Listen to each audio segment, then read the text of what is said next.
Hello and welcome to another episode of Brave UX. I'm Brendan Jarvis, Managing Founder of The Space in Between, the home of New Zealand's only specialist UX research practice and world-class UX lab, enabling brave teams across the globe to de-risk product design and equally brave leaders to shape and scale design culture. You can find out a little bit more about that at thespaceinbetween.co.nz.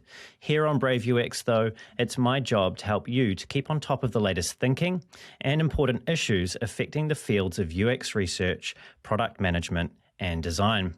I do that by unpacking the stories, learnings, and expert advice of a diverse range of world-class leaders in those fields. My guest today is Tom Greever. Tom is a Senior Director of Product Design at Indigo, an agricultural company that improves farmers' profitability, environmental sustainability, and consumer health through the use of nature-based and digital technologies. At Indigo, Tom leads UX and design teams that are busy creating software to change the way the food system works, including a new grain marketplace and several tools that aim to make farming more sustainable.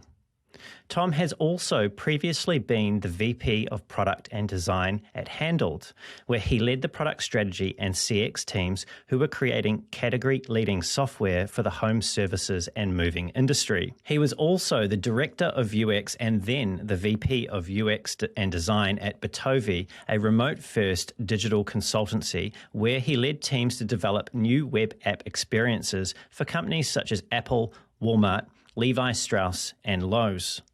A celebrated and experienced product and design leader, Tom is best known for his influential book, Articulating Design Decisions, a book that has helped tens of thousands of designers around the world to achieve greater career success and greater impact through design. The success of Articulating Design Decisions has seen Tom invited to deliver workshops at major companies such as Microsoft, HubSpot, and the BBC, and to speak at popular conferences, including the Push Conference in Germany, Jam in Spain, and UX London in the United Kingdom. And now Tom is here with me for this conversation on Brave UX. Tom, hello, and a very warm welcome to the show. Thanks so much. It's great to be here. It's great to have you here, Tom. And Tom, I noticed that you're actually dressed fairly casually and regularly for this conversation, yet I understand it's not uncommon to find you in a meeting in a costume of some description. Is this true?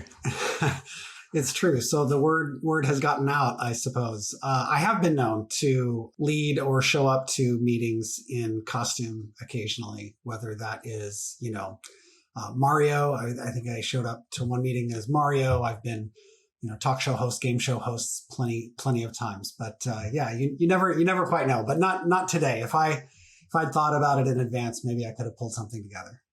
What is it about the act of dressing up for those meetings? What is it that you're trying to provoke or achieve as a result of that? Yeah. So right. A great question, because it's not costumes just for the sake of costumes or like just for the sake of fun, although it is fun. It's a lot of fun, and I think people enjoy and appreciate it. But, most of the time we're trying to, communicate some important message to our teams, right? To help them engage on, business goals or strategy, or, anything else that the company is trying to achieve. And so sometimes the best way to do that is with something that's a little more interesting, unexpected, right? Something that would surprise you. There's always a connection to the content, right? Like it's not just a costume for the sake of the costume, but it's also to try to make that connection to what we're trying to help people remember. So like just as an example, this is actually a non-costume example. One of my product partners and I recently devised an anthropomorphic cow named Robbie, who would now has a Slack account at our company and is interacting with the team.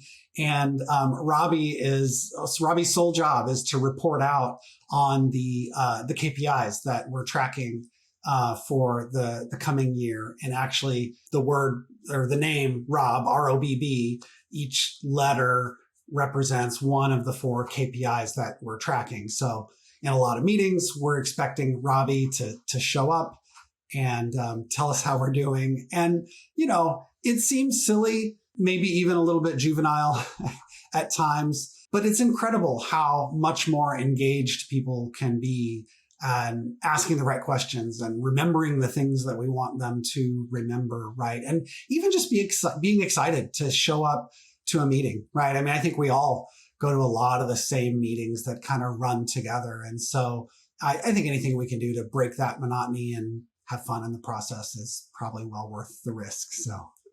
Yes, certainly seems like you're bringing some delight and also some intrigue and some memorability to people that you're exposing to things like Robbie and, yourself dressed up in costumes. It certainly would be hard to forget the purpose or the point of that meeting, I'm imagining. Right, for sure. I wanted to ask you about something which is perhaps a little bit esoteric, and that is your LinkedIn banner. I noticed it looks like a photo of the cosmos. And I was wondering, what is the significance of that image to you? I think there's like infinite possibilities, right? And I don't want to pretend like I thought about it too hard. But I'm very much intrigued by astronomy and space in general, and just like the vast expanse and seemingly infinite amount of, stars and planets that there are out there. And I find, and actually the one that you're mentioning is a Hubble image, and I'm looking forward to replacing that someday, maybe with some from the James Webb Space Telescope. But I love seeing those images because it is a reminder of just how small we are, right? And as much as we can get worked up about work and about the problems that we're trying to solve and the change that we're trying to see in the world, which are good things, right? It's still a very, very small part of like a larger picture. I just think it's an important reminder.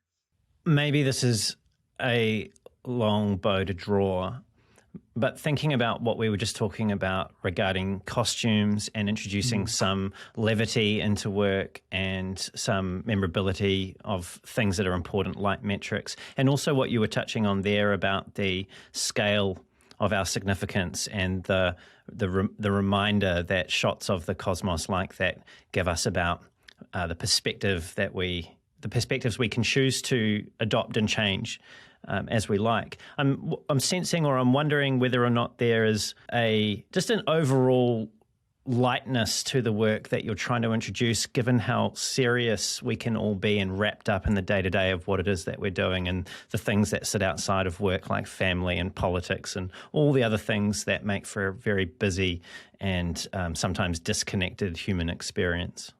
Right, exactly. Well, and I mean, that last part that you said there, that human experience, right?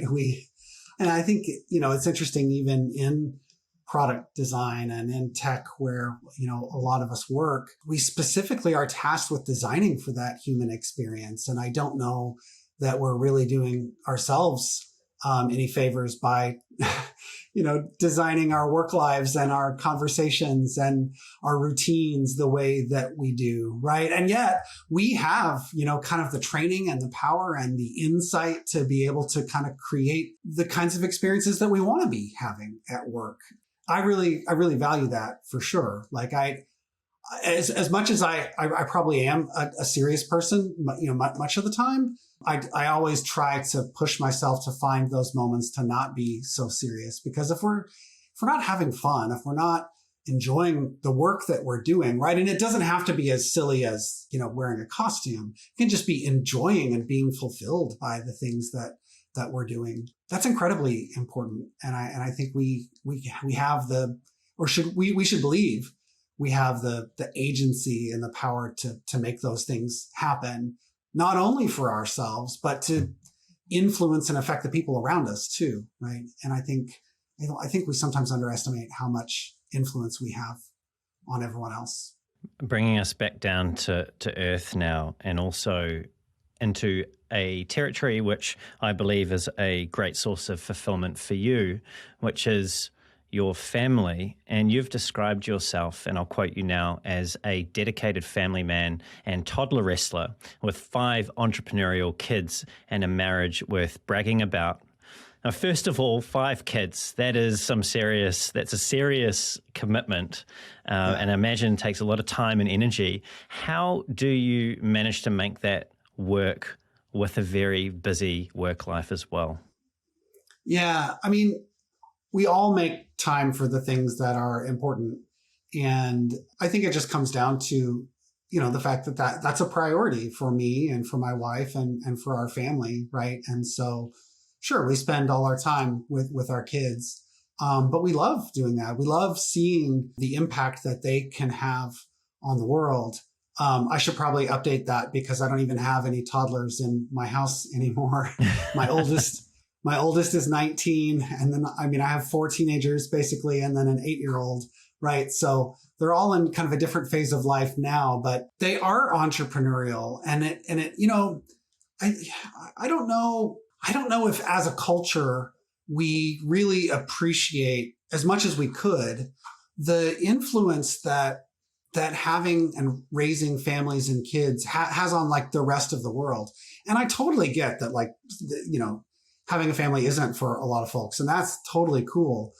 But from my experience, like being able to see these kids grow up and become fascinating, wonderful, smart, intelligent, helpful, caring people, right? Like that's the kind of change I want to see in the world, right? Like my impact is limited to just me, right? But I can multiply that impact through my kids and my family. And my kids are doing amazing things. I'm shocked almost sometimes. Maybe I shouldn't be. Maybe that's not believing the best about them, but it's always inspiring, I should say. It's inspiring to see kids and the way that they grow up and learn things and do things and exceed our expectations. And it's been an incredibly rewarding experience for me and my wife. I wouldn't trade it for the world.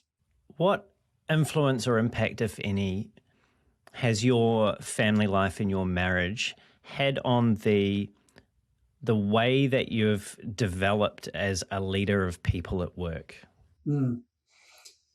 Yeah, it's had a tremendous impact, I think, because one, when you have 5 kids, especially when they're all young, and there was a period of our life when they were all really little and they were all toddlers and we were wrestling a lot. You learn very quickly how to manage your mental capacity such that you can take on multiple different things not at once, right? But in a serial fashion that allows you to do diligence with everything, right? It's tough to go to work and to come home and, meet the needs of one person to then try to help another person, right? And I think when you do that for years, sometimes that is very much what it feels like as a leader, right? On a team where you're going from one-on-one to the next one-on-one to a meeting about a budget to a big presentation that you've been preparing for. Back to back to back to back to back. And that context switching and need to always be present for that person, right? Is incredibly important, right? If I go in to my home after work and one of my kids really needs to talk through a thing or wants my attention or praise or whatever it is. It could be totally selfish. It could be something totally practical. If I'm not present, right, if I'm not there, that has potential to damage that relationship, right? And it's no different as a leader when I go to one meeting where I found out that our budget is cut or that project is canceled, right? Or big things happen and I go into a one-on-one with someone on my team who genuinely needs my help to be unblocked or to get some advice or to move forward with their career, right? I have to make that change and to be present for them to really make sure that I'm serving them well. And so I think, doing that in a family environment has been a huge contributor to my success, I think, as a leader. Yeah, I had my son come up to me, would have been maybe 2 weeks ago, and I was too busy. And I'm an only child, so I find it very easy to stay inside my own head and focus on my own needs. And being married and having my son has certainly been a wonderful journey of letting go of a whole bunch of selfish tendencies that I have had over the years. And he asked me to play with him This is in the evening, early evening, and I think they'd come home early actually, and I was still working. And I said to him, I think I said, and this is terrible, I think I said, no, I don't. And then immediately I was like, man, that's a really bad dad moment that I've just had, and had to reframe it to, I do want to play with you, I just can't play with you right now. And what I heard you articulate there is that having such a busy family life and needing to be present for everyone when they need you is a really good reminder that leadership, whether it be within a family or within an organization, it's not about you and what you need. That's right. And I don't intend to infantilize our relationships with our coworkers and our peers and the people that report to us by any stretch. I think it's a good parallel, because it is a reminder that we have the opportunity to have the same kind of impact on our peers and colleagues at work, right? And it doesn't even have to be someone that is within our reporting structure. It can be someone who is just another person in the organization, right? Like, we have the opportunity to influence and help people. I think we could do more to recognize how impactful we can be on other people in our organizations, but really just all over. And it was convenient for me that I have a family and I have kids that kind of force that in my own life. But I think everyone has the opportunity to be intentional in their relationships like that. I remember an author called David Baker. He wrote a business book called I think it's called The Business of Expertise. And I listened to his podcast called Two Bobs from time to time. And I've heard him describe that moment sort of at the end of your life when you're reflecting back on your career, or perhaps you've actually passed away and other people are reflecting back on you. It's not the projects that you delivered that they're going to remember, or the metrics that you were chasing or that you managed to hit or didn't hit. It's actually the way that you made them feel when you were working with them. That is the thing that people remember about you. Yeah. And not to put too fine a point on it, but if we tie that back to the costumes or Robbie the cow, those kinds of interactions that people have had with me over the years, I hope will be a reminder to them that I was human with them. I was real with them, right? Like I genuinely wanted to engage with people in a way that would help them be more effective in their jobs and in their roles. And that, that's the kind of lasting impact that I hope to have as well. I will sometimes even conjure up what one person on my team recently called UX sermons, where, we have our regular, kind of team meetings, and we're going through work and we're talking about upcoming stuff, right? And I try to set aside the last, 3 minutes, maybe even as much as 5, to just provide some measure of kind of inspiration for folks, right? Like, hey, we're dealing with this really challenging partner in the business right now, but like, look at that bigger picture. Or like, hey, I know that, we didn't get the result that we wanted from this project over here, but keep in mind, we've got this over there, right? Like, I think it can feel, as the person like delivering that message, it can feel a little awkward, if not kind of cheesy in the moment.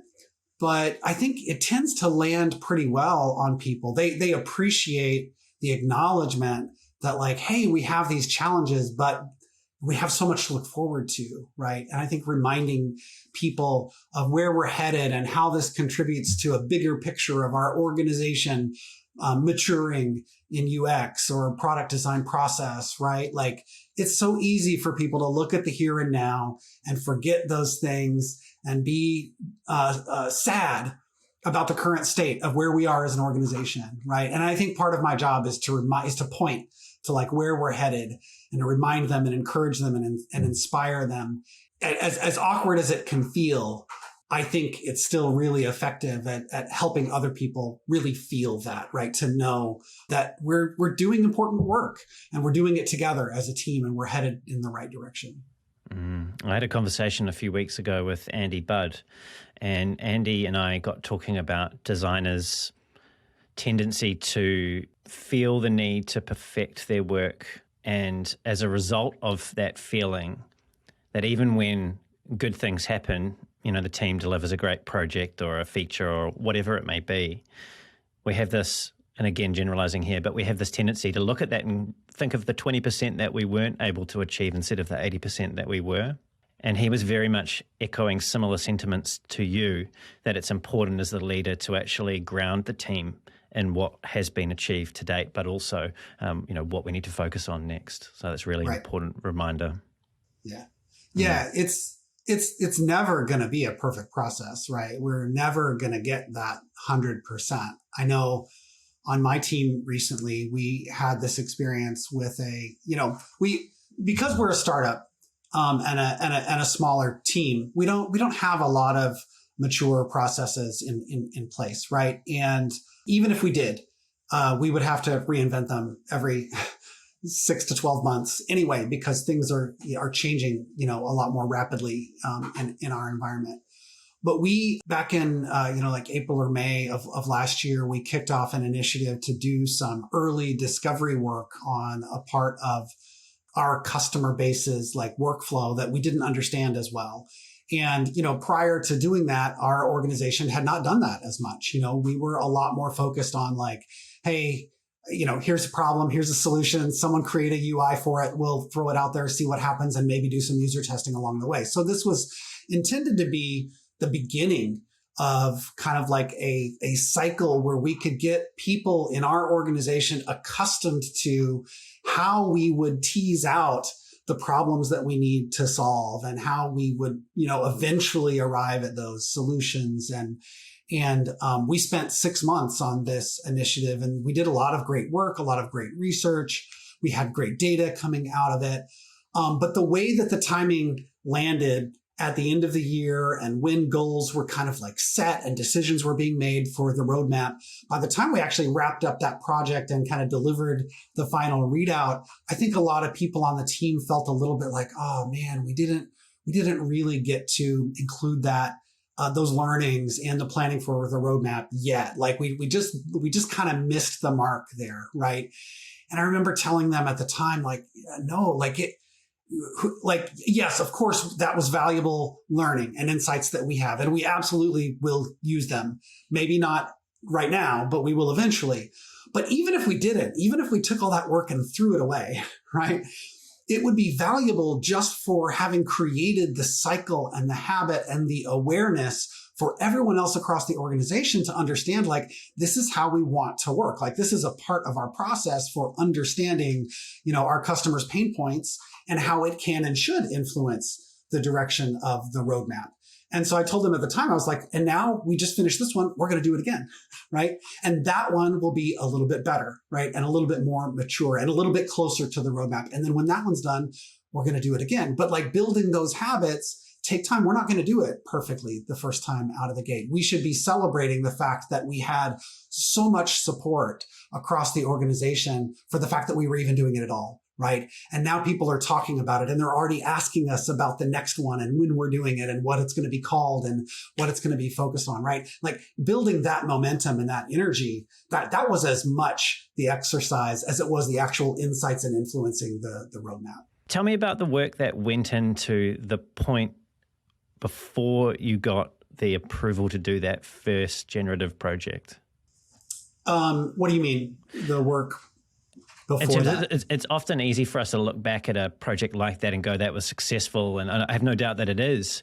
But you had to do something in order to get, you spoke of broad support across the board for that type of work. And I often hear designers talking about the difficulty in convincing, and I know we'll come to articulating design decisions soon, but convincing the business to invest in that earlier stage research, the stuff that's not immediately tied to a product that's coming up or in market. Yeah. Okay. Yeah, I understand the question. And the short answer to your question is that we branded it and we packaged it so that it was memorable. And I'll explain what I mean by that. I think prior to this initiative, a lot of the work that we had done had been kind of one-off things, right? So we're going to do a little bit of discovery here. Someone, worked with one of our subject matter experts over there, and we put together a deck and we had some ideas and we would do a readout at a different meeting. It was independent, separate, measures of insight coming in from, customers and subject matter experts and product people in the team, but they were, I don't know, every 6 or 8 weeks, depending on what we were doing with research or where we were with, different discovery work, someone was working on that and sharing it out. Right. But when they would do that, it landed, I think, as like, oh, well, this is that person who had some ideas about that thing. Isn't that nice? All right, well, let's go back to the roadmap now, right? and we just struggled to get, any traction with sort of these individual efforts. So what we did differently this time was we gave it a name. We said it was going to last 6 months. And then I spent a majority of my effort socializing it among lots of different, leaders and parts of the organization for that 6 months, including getting our CEO to come to the final readout at the very, very end of that project. We would make what we called trailer videos, which were, either me or someone else on the team that was helping with the project give a brief, 5-minute recap of what we were doing or where it was. And it had the same brand name and, kind of imagery and logos that kind of went along with it. And we would share these out. We had a dedicated Slack channel. We would send out the videos. I was sharing them with our leaders in the organization, including our CEO. So people knew what was going on. They knew the name. And so you could say the name and people knew what you were referring to. Now, in reality, all we did, and I don't want to minimize it, right? But all we did was take what used to be multiple, I think, individual efforts and kind of put them in this container and package it up such that it was easy for people to point to and go, oh yeah, that's that larger discovery effort that the team is working on, right? And I think that packaging is really what made it successful. And we put a timeline on it too. We said, okay, it's going to be done by this date, right?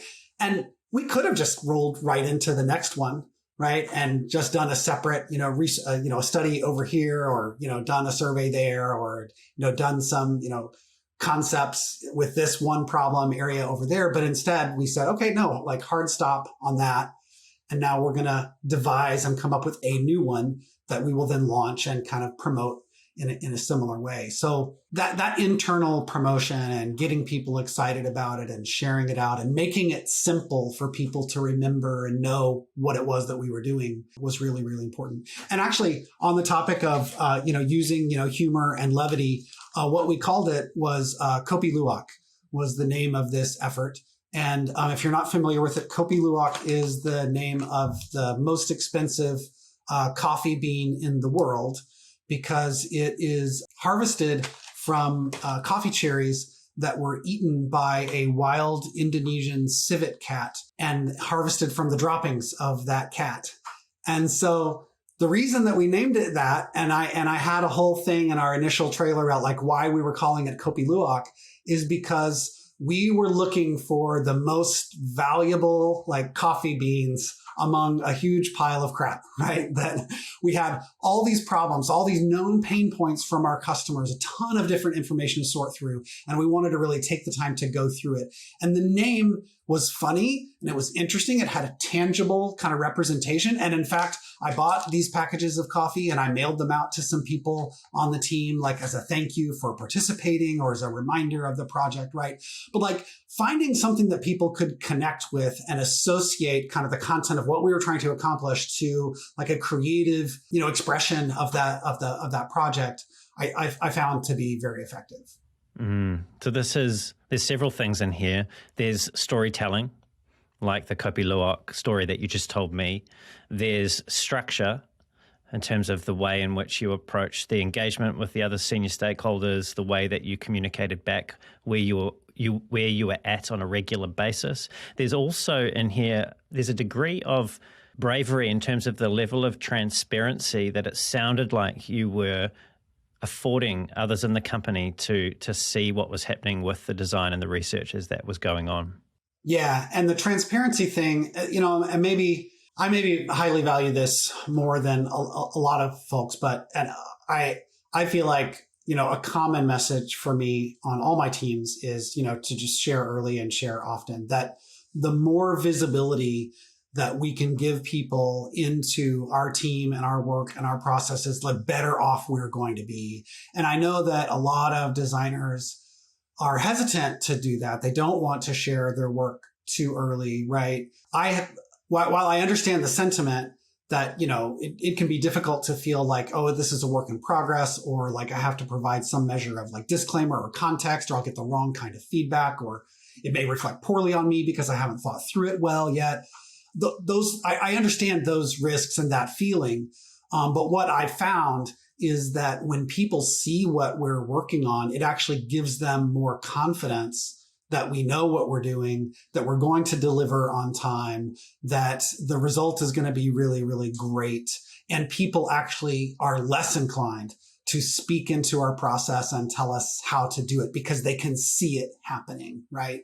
And it makes sense when you think about it. I mean, people tend to fear what they don't know, what they can't see, right? And if our work is happening in a black box and people don't have access to it, or they don't know where we're at with stuff, then they're going to be asking a lot more questions, right? Or if they're not asking questions, they're just sitting over there going, well, no idea where the team is on that thing. Oh, well, I guess I'll find out and then tell them they did it all wrong, right? Whereas if you go the opposite direction and you open up everything, you actually have, I have found, fewer questions and a lot more confidence from people. So it's actually mitigating the risk of things getting derailed if you do the big reveal, rather than the fear that designers have with exposing their work when it's unfinished and them perceiving it as being risky. I've heard you previously talk about stakeholders and sociopaths in the same sentence. And just to give people some context here, I believe you were describing that the general population, roughly 4% of us, are sociopathic, and that tendency is reflected by a scale of 4 in executive ranks, greater than the general population. But it's not that it's more likely that our stakeholders are actually suffering, you've said, from an unconscious form of bias rather than them actually being sociopathic.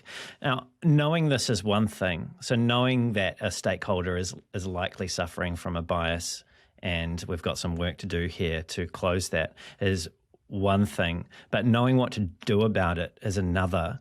So what can designers do about it if they're having a difficult time convincing a stakeholder of something, or they're receiving, some erroneous feedback that really isn't connected to the purpose of the work? What can designers do to unravel that and get things back on track? Yeah. So, people tend to trust their own bias and their instincts over yours if they don't trust yours, right? Like, so if given a choice between you and me, and I'm not too sure about you, or I don't necessarily have as much confidence in you and your skill and your ability, then I tend to rely on my own. So, a lot of these issues can be mitigated just by building trust. And that is a simple thing to say, but is really hard in practice because it requires building the relationship. So I like to describe it sometimes as a spectrum where, or maybe a more appropriate word is more like a trust thermometer, right? Where you've got, trust on one side and communication on the other.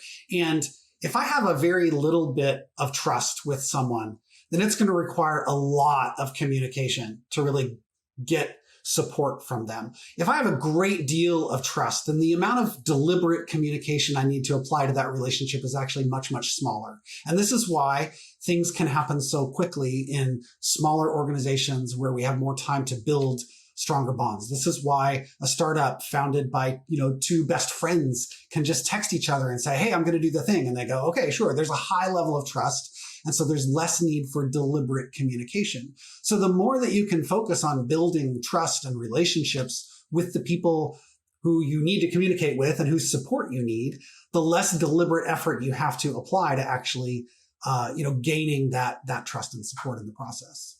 And in your years as a leader in a position of needing to build that trust with your peers, what have you found is the most effective way when you're starting from a baseline of zero or minimal trust?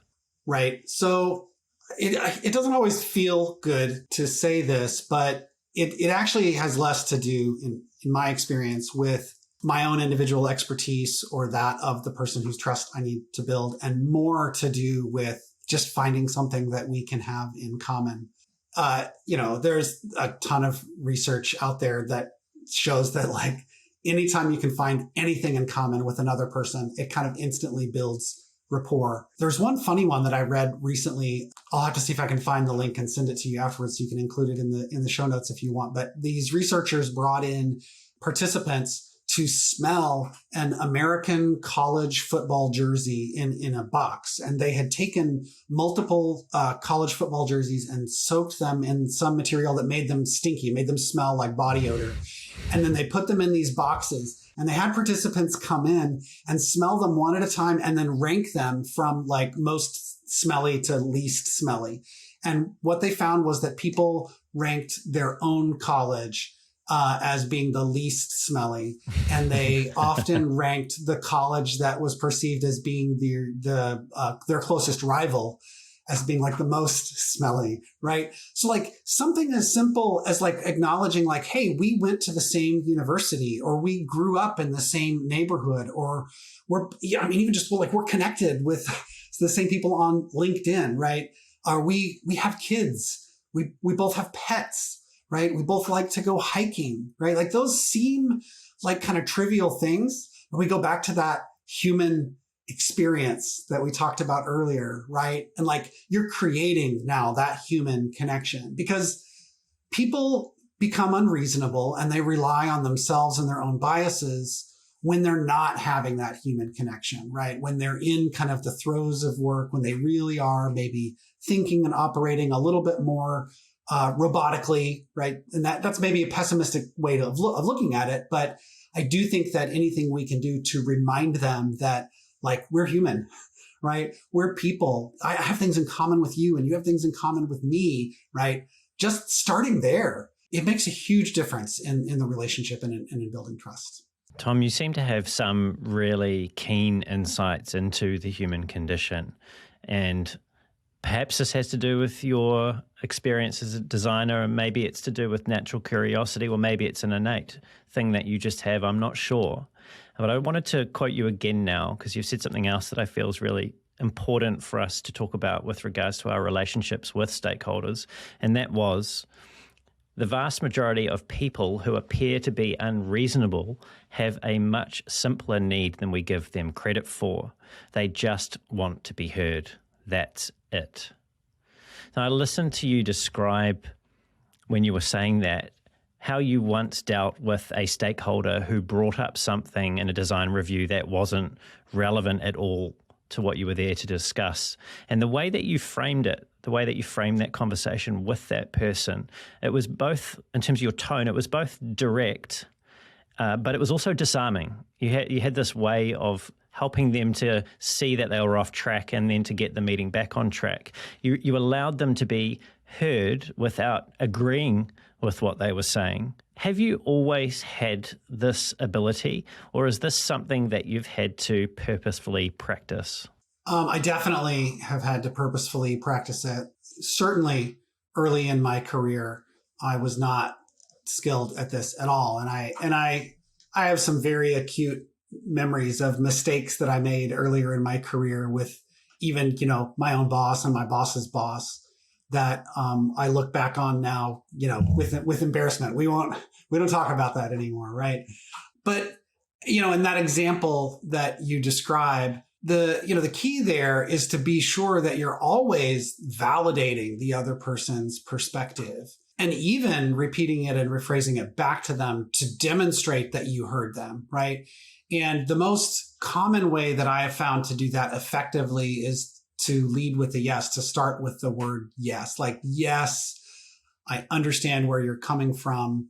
We did it this way for this reason. I'll be sure that the team follows up, right? Like that word yes really does have kind of like some magical quality of letting that person know that like, hey, they're valued, right? Yeah, I hear you. And you're not saying yes to the specific request, right? You're saying yes to them as an individual, to their participation in the process. You're saying yes to their energy and their excitement over being involved in the thing that you're working on, right? Like we do need our stakeholders to help influence the outcomes. Like, and we do need their support. And if you don't lead with that yes, if you don't validate them or repeat back to them that you really understand where they're coming from, they're just going to say it in a different way, maybe louder, right? They're just going to repeat themselves. And eventually they'll just play that boss card because they feel like you're not listening, right? And so, yeah, anything you can do to demonstrate like, yeah, I hear you. I totally understand where you're coming from. And you're right. We do need to solve that problem. Maybe there's a different way to solve it. I completely agree with you that we need to solve that. That's not why we're here, but I'll be sure that we follow up. Let's keep going with the meeting. And sometimes just doing that is all that it takes to help people move forward. Saying yes, and it is something that, as you've said, is very disarming. It avoids open conflict. It helps people to feel heard. But is it being a little disingenuous sometimes? Are there situations where you actually disagree with a perspective that is being leveled at you quite forcefully, and you should say, no, I don't agree with that? Right. That's a common question. And I would say that it would never be disingenuous if what you're saying yes to is them and their participation in your process and their collaboration, right, with you, their ideation in that time.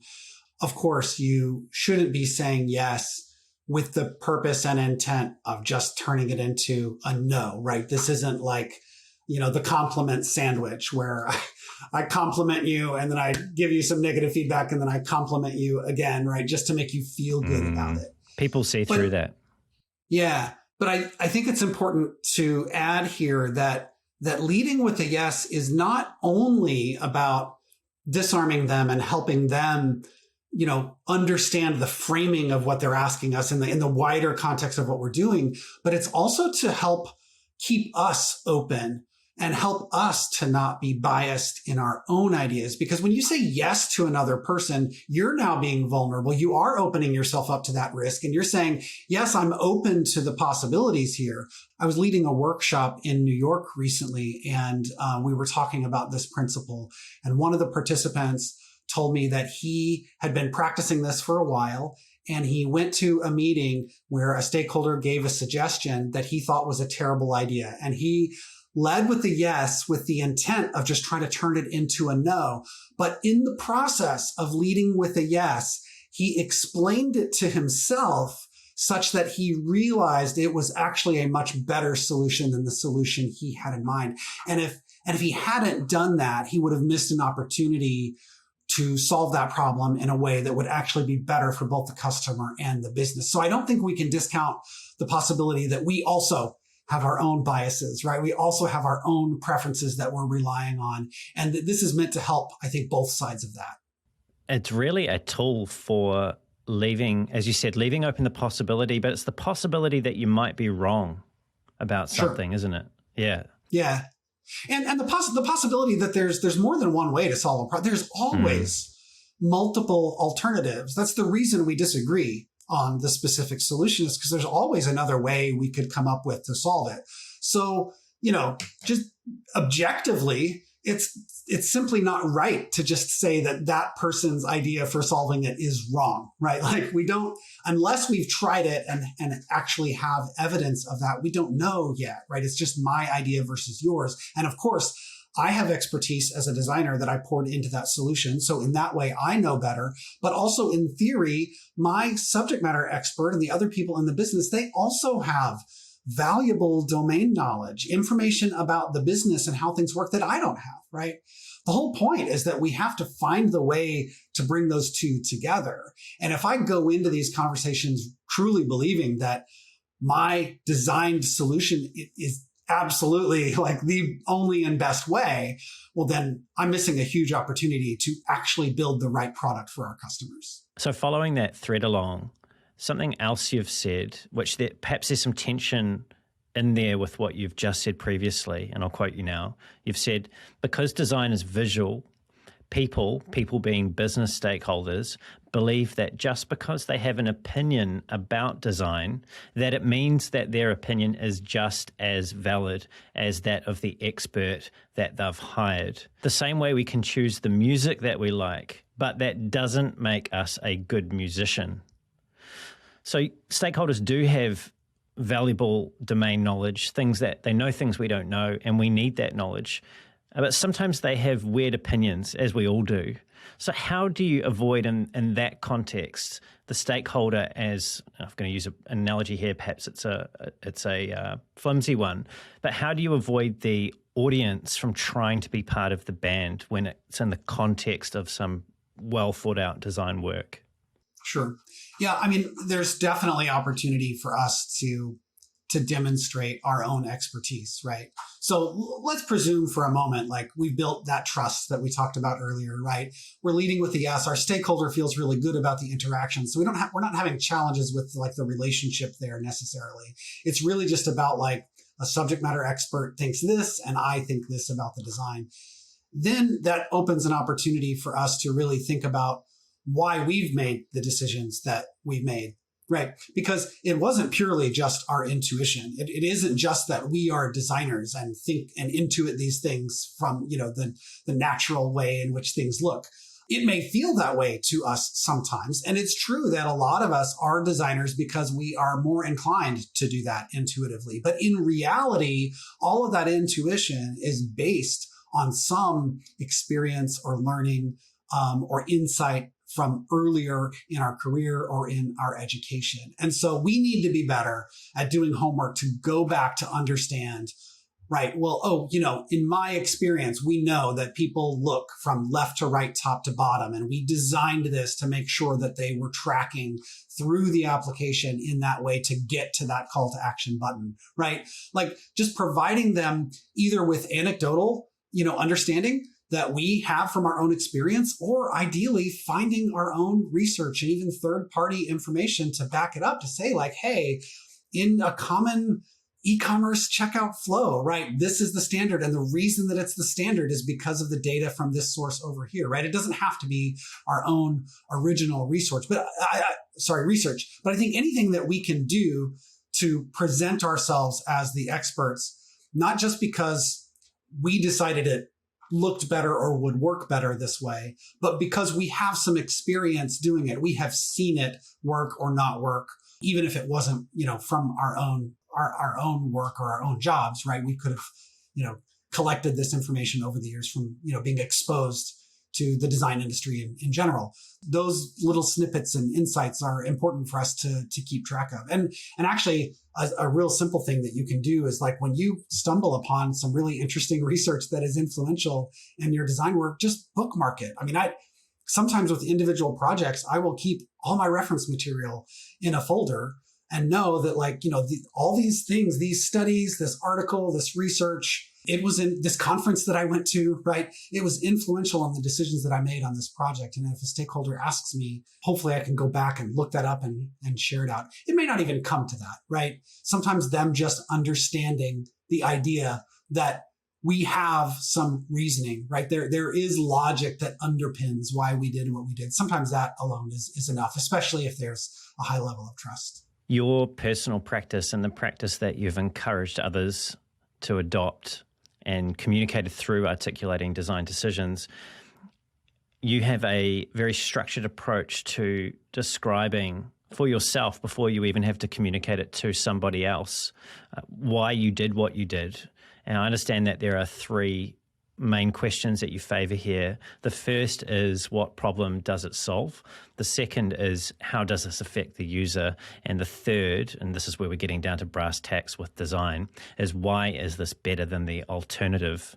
So it sounded like to me like if you've actually invested the time yourself to think that through and to write that down, which sounds like a lot of work, but it also sounds like it comes in incredibly handy when you do get challenged on certain points. You're going to have a ability to relatively quickly articulate the rationale behind the decision, which is great. But it's the third question that I wanted to dig into deeper with here, which is why is it better than the alternative? Because to me, that seems like you will have had to have considered the alternatives, if you're going to have an answer to that, before you arrive at the solution that you did. So how much effort needs to go into, maybe this is how long is a piece of string question, but how much effort needs to go into considering alternatives? Yeah. So it's going to depend on, kind of the fidelity and importance of the meeting, right? So for bigger, more important meetings with, lots of people or executives, it's going to be worth spending a lot more time exploring those alternatives and being sure I understand how my solution is the preferred one. For simple hallway conversations or impromptu, Zoom calls, maybe I just have it in my head, right? Maybe I jotted down some notes on it. Maybe I have a section in my Figma file where I've got a couple of concepts that I kind of tried. As long as I'm able to kind of verbally walk through them, then that's sufficient. But I found that, a lot of times we throw away those alternative solutions, right? And I think that part of this process is telling the story of how we got from point A to point B, right? A lot of times people will show up like, hey, here's the design. This is what we think the solution should be, right? Thumbs up, thumbs down. And they miss the opportunity to help the other people have visibility into our process and our thinking, to understand where we started and where we ended up. Don't get me wrong. I'm not saying that we should put 10 solutions up on the whiteboard and have people make the Frankenstein of their dreams, right? Okay. We're not doing that. We absolutely should come to the table with this is our recommendation. This is the one thing that we think is going to make the difference here for the customer and the business. And yet we also have to be able to tell them how we got there, right? With just enough information, to help them get the context. But I think if you just go straight to hey, here's the solution. This is what we think we should do. They're going to have the same instinct that you did at the beginning. They're going to come up with the same obvious idea that you and your team did at the very beginning, right? And so if you're able to say yes, I love that idea. We thought about that too. Now let me show you where we tried that and how it helped us get to where we are now, right? That makes a much more compelling case than having to be oh yeah, well, I don't know. I didn't think about that. And then now it's kind of, back to the drawing board. Just hearing you say, yes, I loved that. Again, I was pretending I was your stakeholder there for a second. I felt really good about it, even though you were saying, I've already thought about it. And you're just trying to catch up. But you've talked about this before, and it was a huge light bulb moment for me, as in talked about it elsewhere, where you said something to the effect of, by the time we get into the room with our stakeholders and lay it all out, whatever it is that we're presenting, we've had the benefit of spending, a week, a day, a month, however long it is, crafting what it is that they're about to see. And they haven't had any of that benefit or very little of it. And yet we assume, or we treat them in such a way that we assume that they have the same knowledge coming into this meeting as we do, when it's clearly there's an asymmetry there in terms of the knowledge that we're holding and the cards that we're holding. Yeah. And that's why just very quickly setting context at the beginning of any conversation is really important, right? I've been a stakeholder overseeing projects on multiple teams myself, and I'm a designer, and I even found it difficult to go from one design meeting to the next, right? And these design teams would just launch into this epic presentation of their work. And the first thing I'm thinking is wait a minute, what product are we even talking about now? What did we talk about last week? Why is that still on the design? Because I thought I remembered we said we were going to remove that, right? I'm just trying to catch up, right? And I don't think that we recognize that that's the life of a lot of these stakeholders, is going from one thing to the next, right? We have the opportunity to create the user experience of our meeting for the person who's coming into it, right? So if you put yourself in their shoes and you think about if I were that person, what would I want? What would I need? What must it look like from their perspective to come in? That changes things, right? And you don't want to spend 20 minutes of a 30 or 45 minute meeting explaining the backstory, of course, right? That would be too long. It'd be too boring. They'd be like, come on, get to the point, right? You have to find that right balance of like, here's what we talked about last time. Here's the problem we're trying to solve. This is the kind of feedback we'd like to hear from you today. Any questions before we jump in, right? Like something super brief to just like bring them up to speed. And now we're going to tell the story. Yeah. So this is what you meant when you said one of our jobs as designers is to align our needs with the expectations of our stakeholders. Yeah, that's right. Yeah, I think we have to be able to see it from their perspective and just to have empathy for them, right? Like, I mean, it really is difficult going from one project to the next to the next. I mean, sometimes our stakeholders, depending on where they sit in the business, they have access to information that we don't have, right? They came to some big meet. They know things about where the business is headed that we don't know. And the way they react to us might not have anything to do with our project at all, right? And I think sometimes we underestimate just how much is in their own mental capacity, right? We talk about reducing cognitive load on our users, right? We want to try our best to do the same thing for the people in our meetings. So let's stay on those meetings for a little while longer. And I'll quote you again. You've said, I think the big problem with design discussions is that we see the purpose of these meetings as being there to receive feedback, when really we're there to facilitate a conversation about what the right solution to these problems are. So are you suggesting that the design itself, so if we have an artifact, whatever it may be, that is actually simply a provocation to be used to understand how far or close to whatever we define as success we are? Yeah, I think that's a really good way of setting it up. And I mean, sometimes it's not wrong to deliberately design an offensive provocation, right? Something that is really going to get the conversation going. I think that if you see yourself as just being there to receive feedback, like I designed a thing, now you tell me what you think about it, that's just going to set you up for being defensive, right? And when you get defensive, you feel pushed on, right, by your stakeholders. And when you feel pushed on, you start to push back. And it just completely sets up the conversation in the wrong way from the get-go. But if you go into it with a mindset of like, okay, this person has a valuable perspective. My solution is one of many solutions. The purpose is for me to be a facilitator, to get the best out of all the people who are here to participate in this conversation. And that's not strictly about feedback as much as it is about insights, right?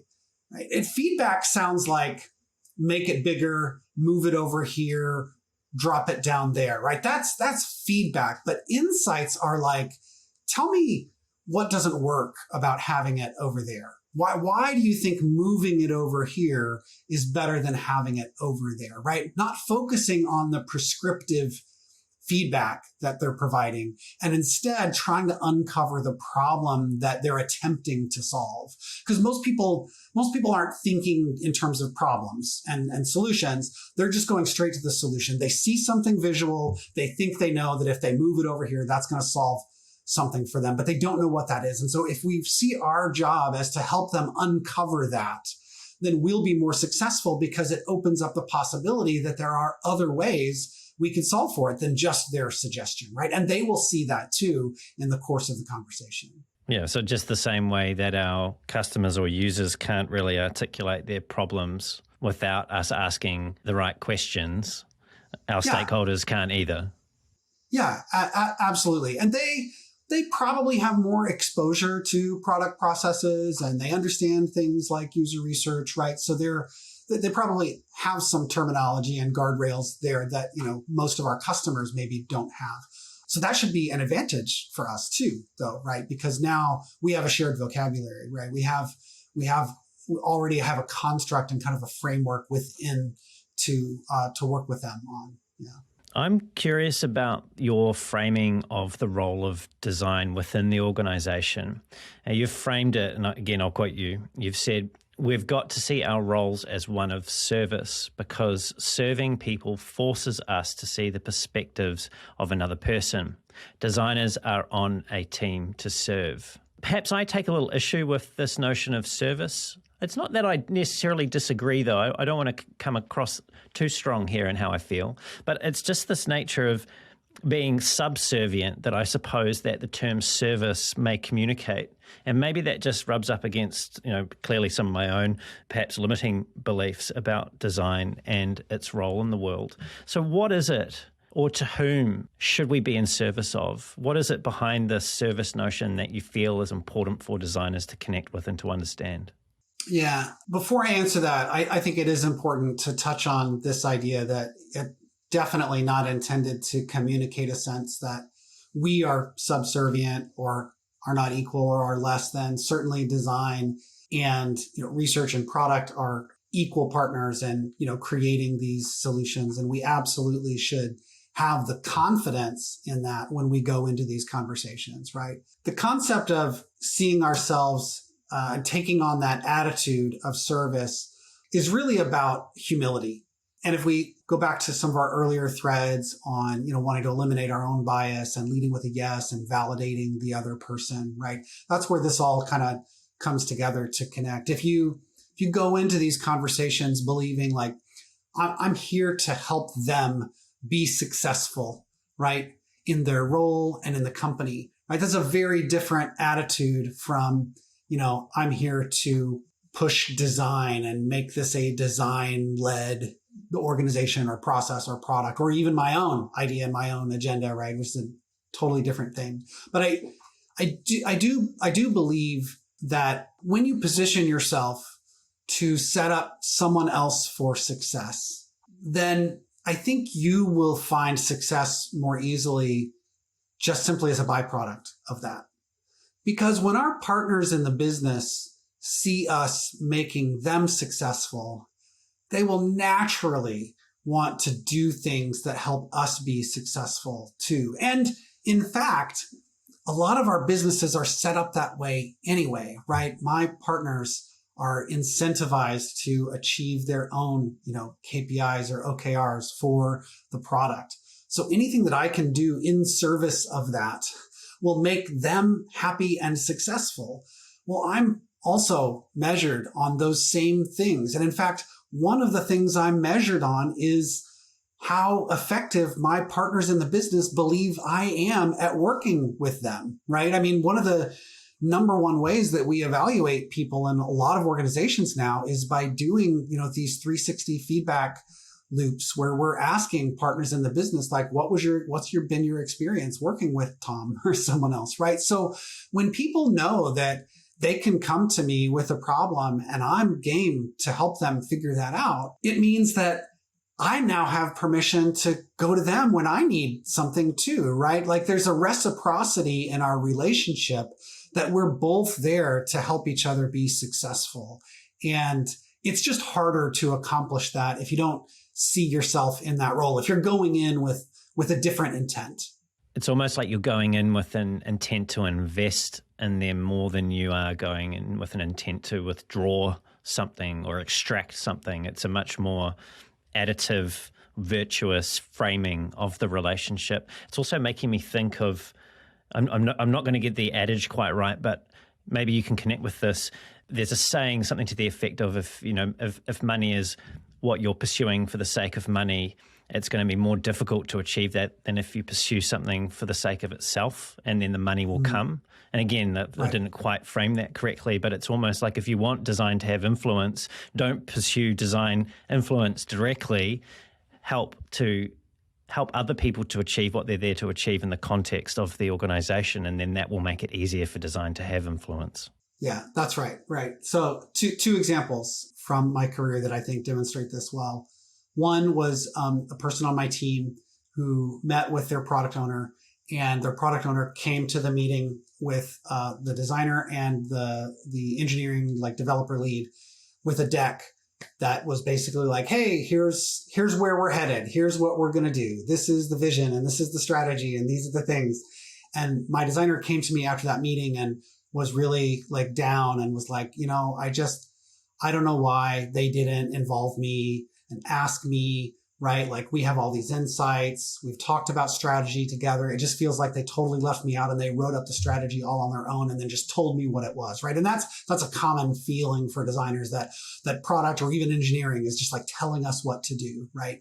And I told this person, I said, well, did you go back to them and ask if like you could still like have some influence or help them like tweak it? And they're like, oh, no, I didn't. I was like, well, did you have ideas for it? Well, yeah, I did. Why don't you go do that and see what they say? And they came back the following week and said, oh yeah, they were totally open to it. They loved that I wanted to jump in and it wasn't final yet. And they were trying to share it out with me specifically to like get my own perspective, right? But that would have been a missed opportunity, right? Instead, it's like they were waiting for a product owner to come to them and say, oh, designer, please come and help me, right? But instead, we have to find these opportunities when they're presented to us, right? So that's the first one that comes to mind. Are you saying that people can't read our minds? They can't read our minds, and I don't think we should assume that they're deliberately trying to leave us out of the conversation, right? I think anytime someone comes to you with an idea or with a suggestion, even if it's in a slide deck, that doesn't make it permanent. And it's a great opportunity for you to jump in and say, hey, well, did you think about this, right? So that's the first example. The second example that comes to mind is more generalized. There's not one specific example here, but I have made it a habit in this line of thinking that I'm here to serve my partners in the business. I will frequently offer to help people with their slide decks in our business for other meetings, especially my partners in product. And there's a couple of reasons for that. One, for them and for their benefit, it's much easier and faster for me to design a slide and to make it look really, really nice if I do it for them than if they do it, themselves, right? And they're always appreciative, right? Like, oh my God, thank you so much. This was such a huge weight off my shoulders. Like they can just give me the outline and I can make a few slides, right? And it looks really nice.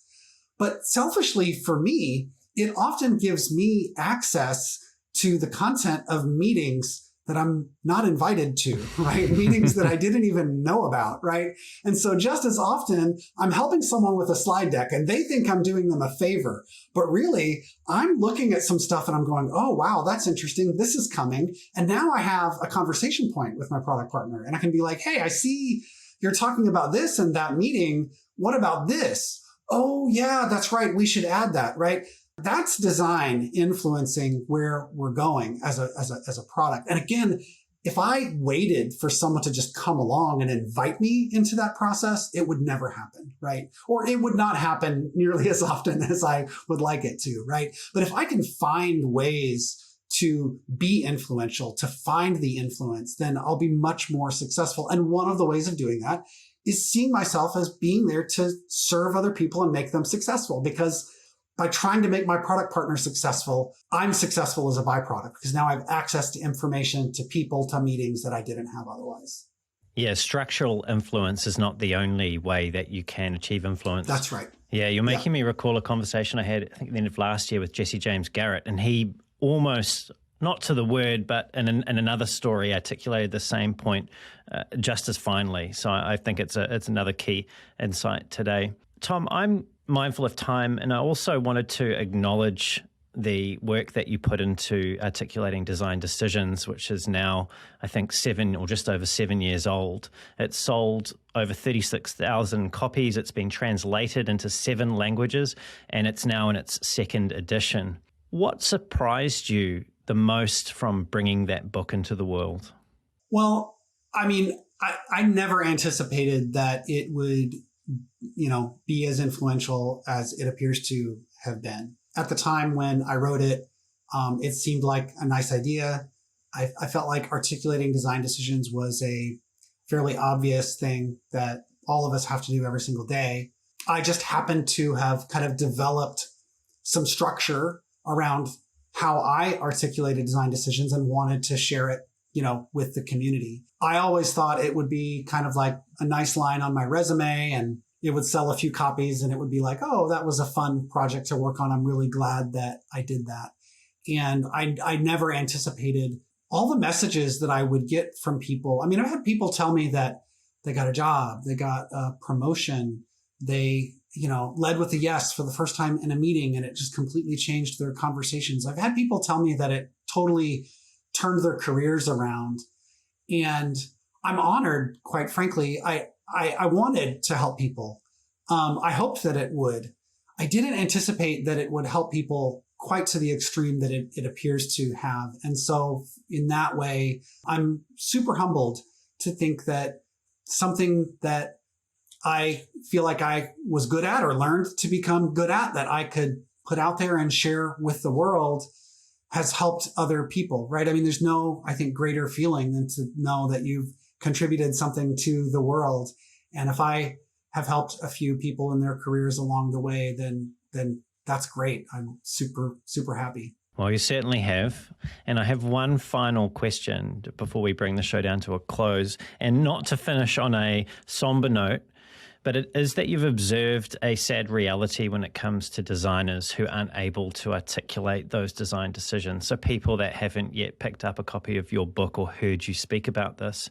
And in your own words, you've said, and I'll quote you one last time, sometimes people are just nervous about what it would mean to speak up and communicate their thoughts. There are some really, really talented designers whose work we will never see. So in the spirit of encouraging those people to find their voice, what words of wisdom or perhaps encouragement can you share with them? Yeah, I think it's important to find a mentor, an accountability partner, I would say, that can really help you in this area, because it is important. And being able to find that voice and to develop confidence in this area really will make the difference in your career. We want to see your work, right? We want your work to be influential in the world. And I know that when we all started out in design, we thought that we were going to create things that would just kind of automatically go out and change the world. And it turns out there's this huge barrier when it comes to getting the support that we need inside organizations. So that first step is recognizing that, acknowledging that that is a part of our reality, that we have to have that in order for our work to be influential. And so it's just as important for us to put the time and effort into that as we do into the craft of design, right? We have to put maybe just as much effort into developing skills in this area to make sure that the work and the skills that we have in the craft is actually going to be able to influence our customers' lives. Tom, this has been such a great conversation. I've really enjoyed our time together. Thank you for taking the time to share your stories and insights with me today, and also for taking the time 7 years ago, and I know you've done the second edition as well, which would have taken some time too, to distill them into your book, Articulating Design Decisions, so that the rest of us don't have to learn everything the hard way. Great. Well, thanks again for having me. You're most welcome. It was definitely my pleasure. And Tom, if people want to keep up with what you're doing, any new developments or announcements or contributions that you're making to the community, what's the best way for them to do that? So I'm active on LinkedIn and Twitter, and to a lesser extent on Instagram. I'm the only Tom Greever, so you can just Google my name and it's pretty easy to find me. But feel free to look me up, add me on LinkedIn or Twitter. TomGreever.com is my website. You can find a way to get in touch with me there as well. Cool. Thank you, Tom. And to everyone who's tuned in, it's been great having you here as well. Everything we've covered will be in the show notes, including where you can find Tom. If you've enjoyed the show and you want to hear more great conversations like this with world-class leaders in UX, design, and product management, don't forget to leave a review on the podcast, subscribe, and also tell someone else, maybe just one person, if you feel that they would get value from this episode and the others. Tell them about the show, send them the link. If you want to reach out to me, you can find me on LinkedIn, just search for Brendan Jarvis. There's also a link to my profile at the bottom of the show notes, or you can head on over to thespaceinbetween.co.nz. That's thespaceinbetween.co.nz. And until next time, keep being brave.